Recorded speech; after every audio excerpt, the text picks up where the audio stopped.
함께 기도하겠습니다. 사랑해 주님 감사합니다. 오늘도 우리의 삶의 자리로 부르실 때에 우리를 향한 하나님의 놀라운 계획을 기대합니다. 우리를 주의 인도하심 속에 순종하는 자녀로 삼아 주시옵시고 주님의 온전한 비밀을 깨달아서 하나님 앞에 더 가까이 나갈 수 있도록 삶의 자리가 옮겨지게 하옵소서. 예수님의 이름으로 기도합니다. 아멘. 지난주에 세례에 대한 이야기를 하고 많은 분들이 좀 당황하시는 분도 계셨으리라 생각합니다. 어린이 세례라는 말을 아마 처음 듣는 분들도 계실 거예요. 그런데 한국에서는 한 5, 6년 전부터 큰 교단들은 다 어린이 세대를 시작하였습니다. 근데 그 가장 큰 이유가 세례는 스스로 고백하는 것이어야 한다라는 것을 우리가 깨닫게 되었기 때문이죠. 오래전부터 유아 세례를 해왔지만 유아 세례를 받은 아이들이 커서 입교를 하게 될 때에 고백하지 못하게 되는 걸 목회자들은 많이 경험을 합니다. 부모님이 장로님이시니까, 집사님이시니까 어쩔 수 없이 받게 되는 경우가 허다하고요. 그렇게 신앙 고백이 제대로 되지 않았는데 입교하고 그러고 지나고 나면 교회는 교회 생활을 잘 한다고 하지만 근데 온전한 신앙 생활로 들어가지 못하는 것을 많이 보게 돼요. 그래서 목회자들이 그걸 모여서 고민하다가 생각해낸 게 바로 이겁니다. 그리고 권면하는 건 바로 이거예요. 받을 수는 있겠으나 하지만 스스로 고백해서 웬만하면 유아 세례보다 이 어린이 세례를 받는 것, 그걸 더 권면을 합니다. 그래서 목회자들이 세례를 얘기를 할 때 꼭 두 가지를 얘기합니다. 하나는 자발적으로 세례를 받기를 바라는 사람에게 세례를 주겠다는 것. 그리고 두 번째는 그 고백을 평생 기억하면서 평생 자신의 삶의 기준으로 만들어가는 것 말이죠. 그래서 이번에 신청서를 보시면 우리가 알겠지만 유아 세례도 있고요. 아동 세례, 그리고 그 일반적인 세례와 입교. 이걸 다 하면 평생 세례 받으실 수 있습니다. 제한 요건이 없습니다. 그러니 혹시 이번에 여러분이 준비가 안 됐다 하더라도 우리 교회가 조금 준비가 미비할 수밖에 없죠. 전도사님 혼자서 어린이 세례랑 청소년부 세례를 다 한꺼번에 할 수가 없거든요.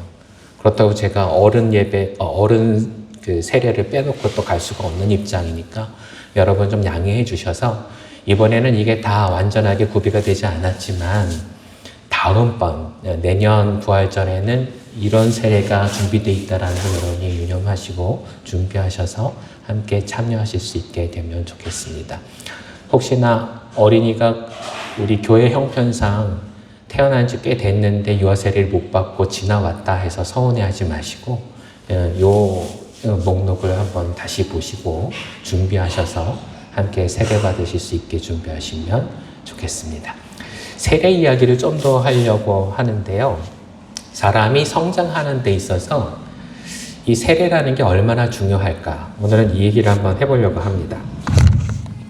이 그림을 보시면 아시겠지만 블루라인이라고 하는 걸 세례점으로 보시면 돼요. 삶에서 하나님을 바라보고 주님 앞에 스스로를 겸손하게 하고 무릎 꿇는 시간. 주님, 이제 내가 주님을 온전히 섬기겠습니다.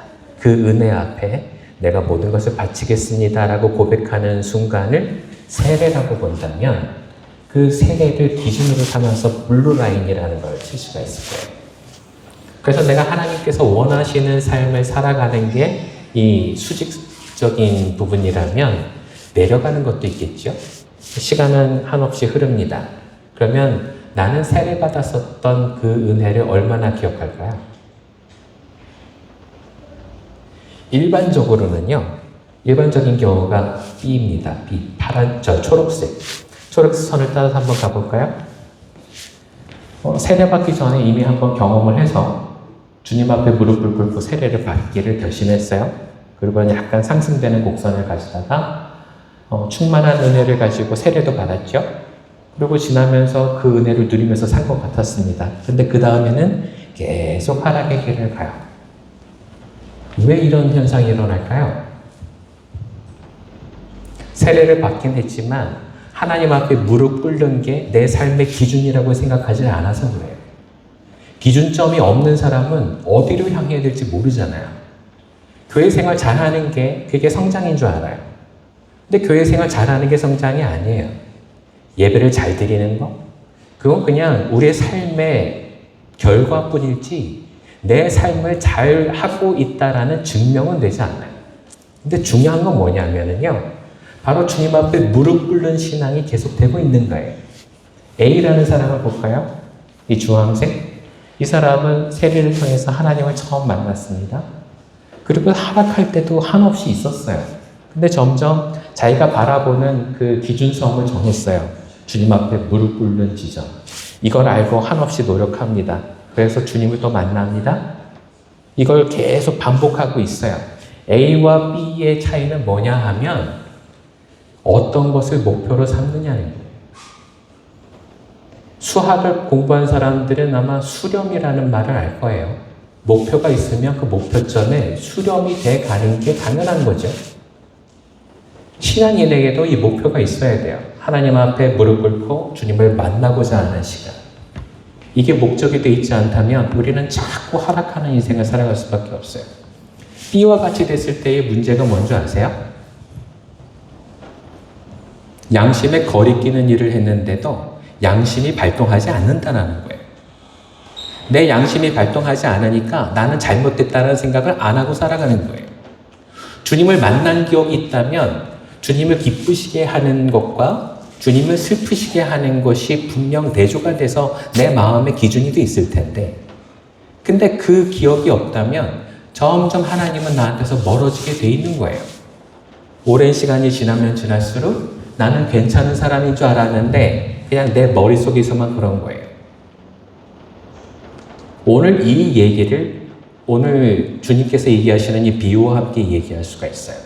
한번 생각해 볼까요? 여러분 오늘 이 문화 비유가 달란트 비유랑 아주 비슷합니다. 그죠?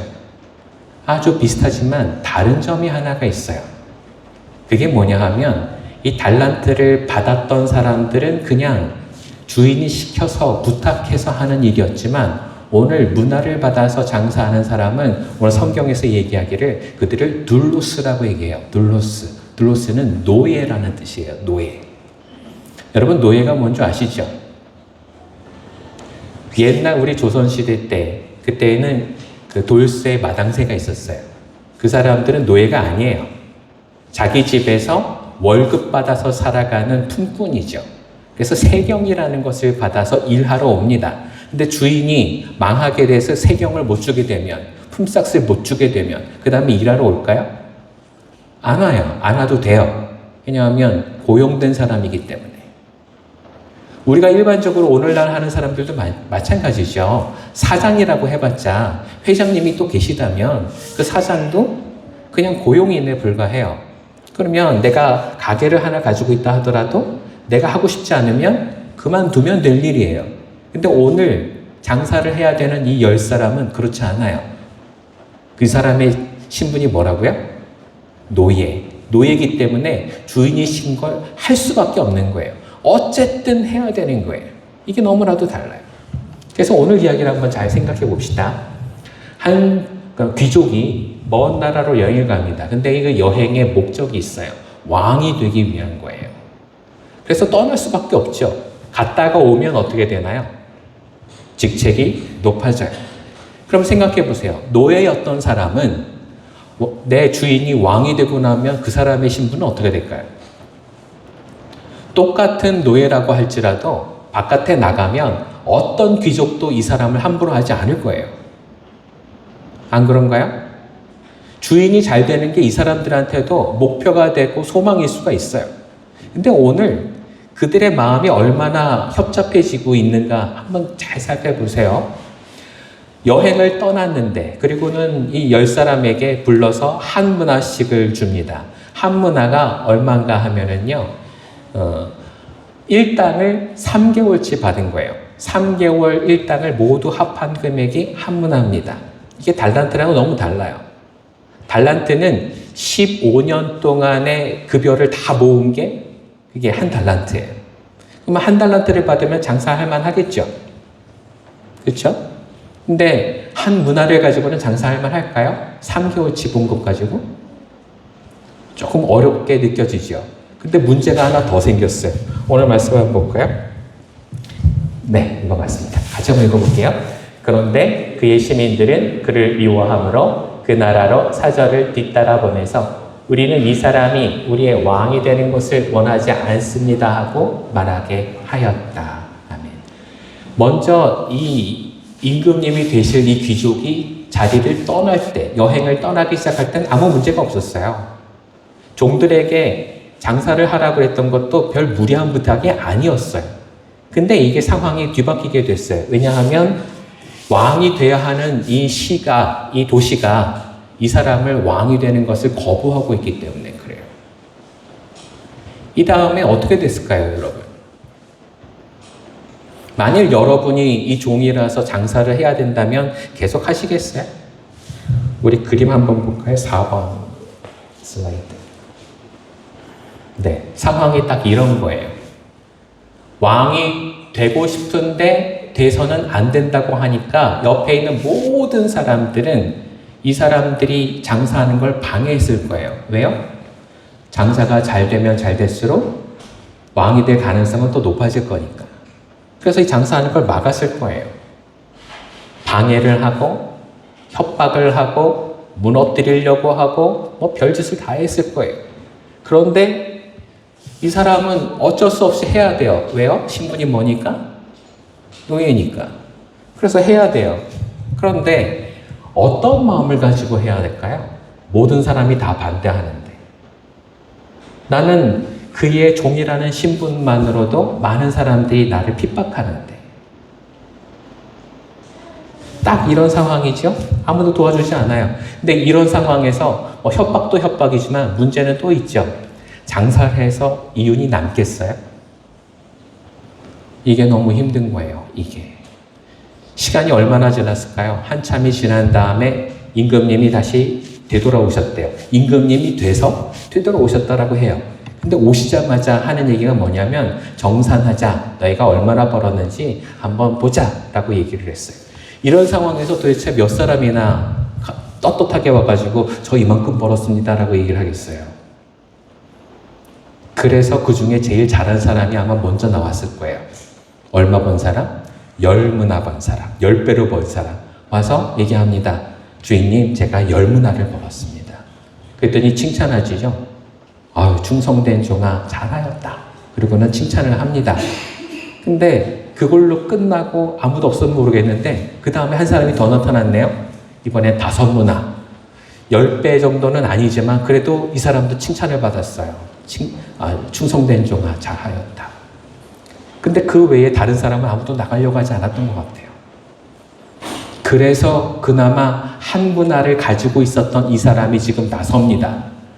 왜 나설까요? 칭찬할 일이 없는데. 오늘날로 얘기하면 여러분과 저는 조금 이해가 될지 몰라요.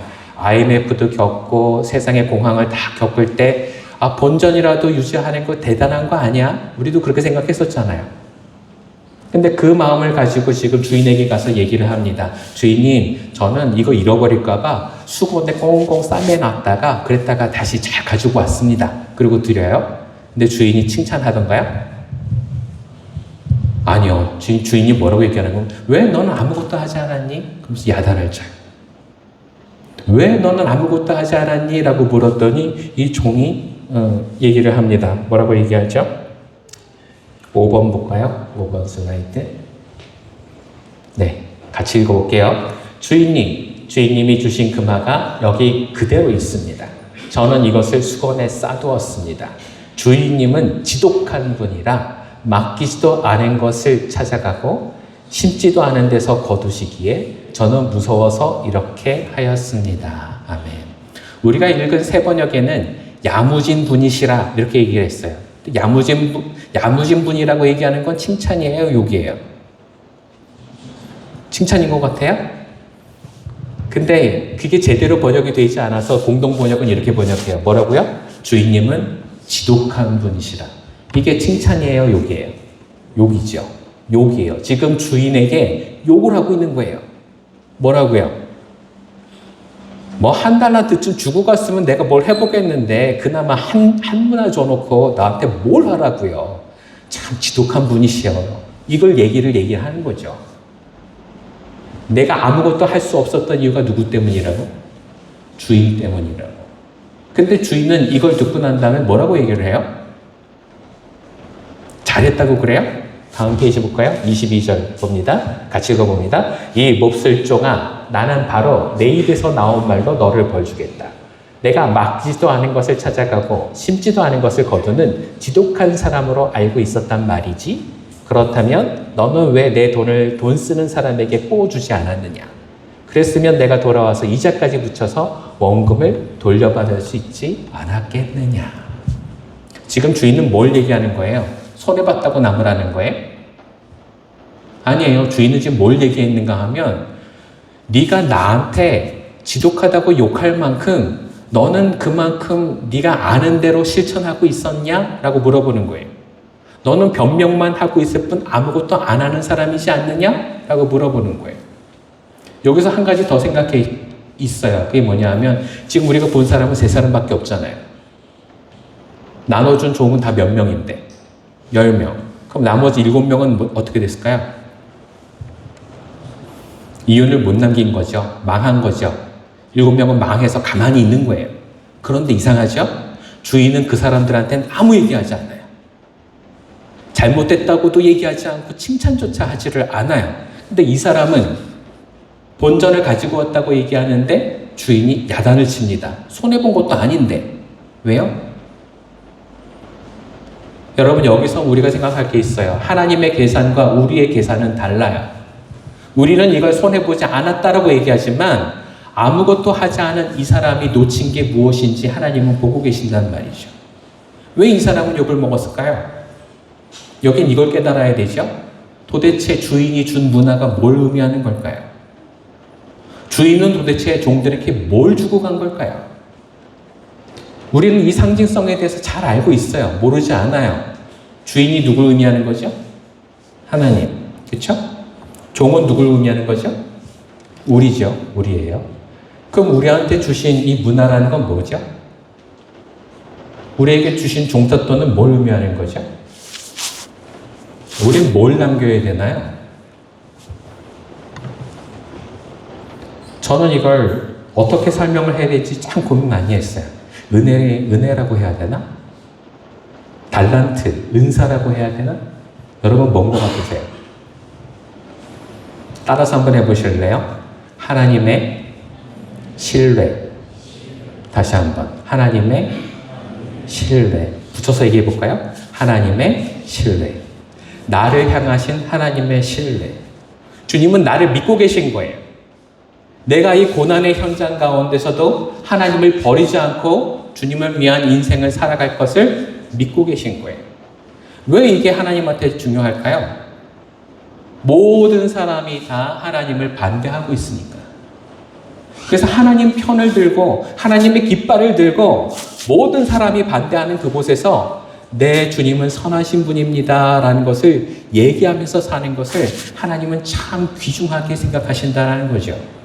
이 사람들의 몫이 그거였어요. 이 사람들이 얘기하는 장사는 그거란 말이죠. 여러분, 성과를 많이 내서 무언가를 남기는 게 아니라는 말이에요. 우리는 교회를 다니면서 성과라는 것을 들을 때마다 마음이 좀 불편합니다. 왜냐하면 전도하는 것을 성과라고 얘기할까 봐. 전도가 성과인가요? 아니에요. 그건 성과가 아니에요. 여러분 삶의 열매일 뿐이에요. 여러분의 인생의 증거물일 뿐이에요. 그건 하나님이 원하시는 게 아니에요. 하나님은 많은 사람이 구원받기를 원하시지만 그걸 여러분에게 원하지 않으세요. 하나님은 하나님이 사람을 구원하실 걸 직접 하실 거예요. 그럼 나한테 뭘 요구하시는 걸까요? 도대체 뭘 요구를 하셔서 나한테 문화를 주신 걸까요? 아까 말씀드렸잖아요. 이게 뭐라고요? 문화가? 하나님의 신뢰. 뭘 믿고 계신 걸까요? 나를 배신하지 않고 삶에서 좌절하지 않고 낭망하지 않고 이 시간들을 버텨내는 거. 여러분 한번 생각해 보세요. 아까 맨 처음에 우리 세례에 봤던 그래프 한번 보여주실래요? 왜 우리 인생을 자꾸 이렇게 떨어질 수밖에 없나요? 이건 당연한 거예요. 삶이 어려우니까. 그 누구에게도 삶은 녹록지 않아요. 힘든 일이 생기고 어려운 일이 생기고 마음이 좌절할 일이 생기고 슬픈 일도 생기고 나를 공격하는 사람도 생기고 참 어려운 일이 생겨요. 그러면 떨어지는 게 당연하죠. 근데 하나님은 이런 사람을 원하지 않으세요. 주님이 원하시는 사람은 계속 하나님을 붙들고 도와달라고 요청하는 사람. 주님 나를 도와주세요. 내가 일어설 수 있게 해주세요. 내 곁에 계세요. 나를 떠나지 마세요. 요구하면서 주님과 동행하는 사람. 반대로 이런 사람들도 있어요. 하나님 앞에 요구하지만 하나님 날 붙들어 주세요 라고 얘기하고 있지만 그걸로 끝나는 사람. 도움을 받지 못하는 사람. 왜 요구하는데 도움을 받지 못할까요? 이유는 딱 한 가지예요. 장사를 해야 되는데 문 닫아 걸어놓고 저 사람들 나 핍박하니까 나는 오늘 힘들어서 못하겠어요. 그리고는 장사를 접어버렸단 말이에요. 그 자리에서 가게는 가지고 있을지언정 장사를 접어버린 사람들이 많아요. 그럼 어떻게 이윤을 남기겠어요? 삶이 왜 계속 곤두박질 칠까요? 왜 내 그래프는 내가 투자하고 있는 내 주식처럼 자꾸 곤두박질 칠까요? 이유는 그거죠. 문을 자꾸 닫아 걸어서 이제는 주님을 위해서 내가 뭘 해보겠다고 하는 마음을 자꾸 접어버려서. 제가 한번 정산을 해볼게요. 여러분 한번 생각해 보세요. 여러분의 인생에 누군가를 사랑하겠다고 했었던 걸 어느 정도로 노력하셨나요? 용서? 그건 너무 높은 차원이에요. 그러면 좀 낮춰볼게요. 그러면 아량을 베푸는 거, 선을 베푸는 거 얼마나 하셨나요? 다른 사람들을 이해해 주는 거, 배려해 주는 거. 우리가 일주일을 사는 것을 한번 생각해 볼 때 여러분 스스로 정산해 보세요. 여러분이 처음에 한 문화를 가지고 있었다면 지금 얼마가 남아 있는가? 그게 자꾸 깎여져 나갈 때 주님은 여러분을 원망하고 탓하진 않으시지만 결코 칭찬도 하지 않으실 거예요. 남아있는 게 없기 때문에. 그건 충성이 아니니까. 진짜 충성은요, 나한테 어려움이 와도 견디는 거예요. 다른 사람이 욕해도 문 열어놓고 나는 우리 주인님이 곧 왕으로 오실 줄을 믿습니다. 라고 하는 거예요. 여러분, 이 종에게 가장 놀라운 선물이 뭔 줄 아세요? 주인이 왕이 돼서 돌아오는 거예요. 왕의 귀환이 일어나는 거란 말이에요. 여러분, 우리는 주님 앞에 늘 손 벌리고 기도하고 있고 요구하고 있지만 문제는 바로 이거예요. 내 주인이 왕이 되었어도 나는 왕의 빛을 보지 못한다라는 거예요. 신뢰를 보인 적이 없으니까. 주님께 그 온전한 삶을 하나님 앞에서 헌신한 적이 없으니까. 여러분, 제네바에서의 삶은 우리 다 똑같아요. 누구나 다 똑같죠. 스위스에서 와서 살게 된 이 기회를 가지고 어디 가서 좋은 여행을 하고 좋은 시간을 보내는 거 왜 그거 나쁘다고 얘기하겠어요? 그거는 심지어 박일원 목사도 여러분을 탓하지 않아요. 근데 문제는요, 아무도 여러분을 탓하지 않지만 여러분에게도 아무런 칭찬이 없을 수도 있다는 걸 아셔야 돼요. 왜 칭찬이 없을까요? 여러분이 놀러 가는 게 주님을 위한 일이라면 그럼 열매가 있겠죠. 근데 그게 아니라면 다시 생각해 보세요. 여러분이 뭘 위해서 살아야 하는지 한번 다시 생각해 보세요. 여러분이 지금 누리고 있는 것들 다른 사람과 보조 맞춰가면서 다른 사람은 누리는데 내가 내 자식한테 주지 못하면 그게 불행한 거지. 그 마음으로 살아가고 있다면 얼마든지 여러분 세상 따라가실 수 있을 거예요. 그럼 어떻게 돼요? B처럼 돼요. 주님과 만나는 것을 경험하면서 오늘도 만나길 바라고 다음 주를 만나길 바란다면 이게 일주일의 사이클이 될 거예요. 이건 이번 주, 이건 다음 주. 매주 주님을 만나기 시작한다면 여러분은 점점 하나님을 만나가는 곡선을 이뤄갈 거예요. 그곳이 천국일 거예요. 그곳이 주님을 만나는 곳일 테고 여러분 계신 곳이 쭉 하나님이 계시는 곳일 거예요. 근데 그러지 못하는 이유가 어디 있을까요? 내가 실망하고 내가 먼저 하나님을 버려버렸기 때문에. 우리가 하나님을 욕하면서 뭐라고 그래요? 지독하신 분이라고 얘기를 하고 있는 거예요. 지독하신 분이라고. 여러분, 우리의 마음을 오늘 바꾸기를 바랍니다. 우리의 신분을 다시 한번 생각해 보세요. 나는 주님 앞에 뭡니까? 나의 주인은 하나님입니까? 아니면 나 자신입니까? 나는 세상에서 평안한 삶을 살아가는 게 맞습니까? 아니면 모험을 감행하더라도 주님을 위해서 일하는 게 맞습니까? 여러분이 판단하십시오. 여러분의 인생이십니까? 중요한 건 그 인생에 정산이 할 때가 온다는 거예요. 이 마지막 27절 말씀이 우리에게 그래서 쇼크가 돼요. 27절 같이 한번 읽어볼까요? 같이 읽어봅니다. 그리고 내가 자기들의 왕이 되는 것을 원하지 않은 나의 이 원수들을 이리로 끌어다가 내 앞에서 죽이라. 왜 죽이기까지 하실까요? 이 죽인다라는 표현을 여러분 잘 생각해 보세요. 죽인다라는 표현은 하나님께서 미워하신다라는 거예요. 그래도 된다라는 게 아니라 하나님께서 정말 싫어하신다라는 거예요. 뭘? 주님 앞에 반기를 듣고 당신이 내 왕이 되는 것을 원하지 않습니다라고 얘기하는 것을 하나님께서는 정말 싫어하신다라는 거예요. 여러분과 제가 신앙인이 되었다면 반드시 결정하고 세례를 받았을 이유가 있어요. 그 세례의 이유 중에는 이게 있어야 한다는 거죠.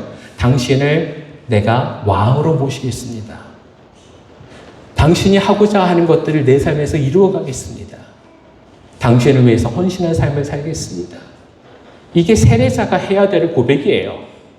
근데 우리는 다 세례는 받았는데 문제는 그 세례의 고백과는 점점 멀리 살아가게 돼요. 그러면 어떻게 돼요?